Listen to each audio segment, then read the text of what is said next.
গ্রামের মানুষেরা সবসময় ঝাল তরকারি খেতে বেশি পছন্দ করে। সত্যি কথা বলতে কি, গ্রামের মানুষ অনেক পরিশ্রম করতে পারে, তাই তারা ঝালটা হজমও করতে পারে। তো আমরা সবসময় বাড়িতেই তৈরি করার চেষ্টা করি সব মশলা, যেটা মানে বাড়িতে তৈরি করা সম্ভব না সেটাই বাজার থেকে নিয়ে আসি। আজকে আমাদের রান্না হবে সজনে পাতার ভাজি। আর এই সজনে পাতাগুলোকে তুলি সুন্দর করে আগে কাইটে বাইছে ধুয়ে তারপরে এগুলাকে সেদ্ধ করে নিছে, প্রায় 90% সেদ্ধ করে নিছে। আর সেদ্ধ করার পর এবার এটাকে ঝাঁকায় ঢেলে সুন্দর করে পানি ঝরিয়ে এবার হাত দিয়ে চিপে চিপে পাতাগুলোকে একদম আলগা করে নিছে। এই সজনে পাতা অনেকভাবে রান্না করা যায়, মানে এক একজন এক একভাবে রান্না করে। একবারে পানি দিয়েও রান্না করা যায়, আবার এভাবে পানি ফেলে দিয়ে চেপে চেপেও রান্না করা যায়। যেহেতু আমরা ভাজি করব এটাকে, এজন্য এইভাবে নিলে জিনিসটা ঝরঝরে হয়। এদিকে চুলার উপর তেল গরম করে নিছে, আর এইখানে কাঁচামরিচ আর হচ্ছে রসুন, পেঁয়াজ এবং শুকনা মরিচ আর আস্ত জিরা দিয়ে সুন্দর করে একটা বাগার তৈরি করে নিচ্ছে। আর এবার যেহেতু শাকগুলার পানি ঝরায় ফেলা হয়েছে, তো তুলি একটু টেস্ট করে দেখছে যে লবণ লাগবে কিনা।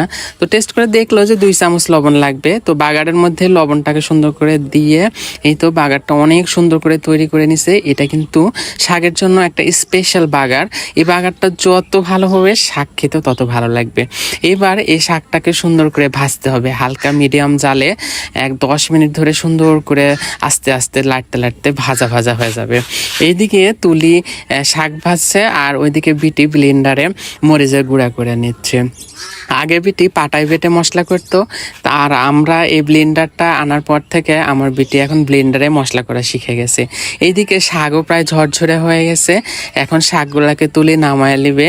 আমরা গ্রামের মানুষরা বেশিরভাগই এই সজনে পাতাটা এভাবেই রান্না করে খাই। আপনারা কে কোন জেলায় কিভাবে রান্না করেন, যদি আপনারা ইচ্ছে করেন কমেন্টসে বলতে পারেন। এগুলা হচ্ছে কাঁঠালের তরকারি।